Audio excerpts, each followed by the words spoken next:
महाराष्ट्राचे मंत्री माणिकराव कोकाटे सतत शेतकऱ्यांबद्दल अतिशय चुकीचे विधाने करत आहेत।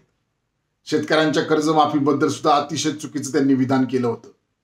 विधिमंडळाचं अधिवेशन ज्यावेळेस चालू होतं त्यावेळेस ते या अधिवेशनामध्ये रम्मी खेळताना दिसत आहेत असा व्हिडिओ सोशल मीडियातून दिसत आहे। यावरच क्लेरिफिकेशन देताना त्यांनी पत्रकार परिषद घेतली। त्यावेळेस ते म्हणाले शासन भिकारी असं त्यांनी चुकीचं वक्तव्य केलं आहे। यामुळे त्यांच्या वक्तव्यामुळे जनतेत संतापाची लाट निर्माण झालेली आहे। जनता कृषी मंत्री माणिकराव कोकाटे यांचा राजीनामा मागत आहे।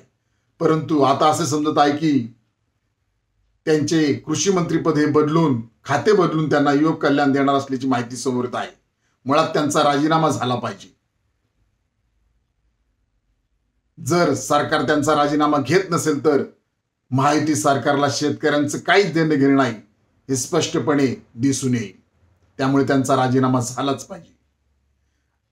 आणि आम्हाला समजत आहे की त्यांचं खातं बदलून त्यांना युवक कल्याण खातं देणार आहे। जर त्यांना युवक कल्याण खातं दिलं तर नक्कीच ते रम्मीचा खेळ ऑलिम्पिक मध्ये नेतील असं आम्हास वाटतं।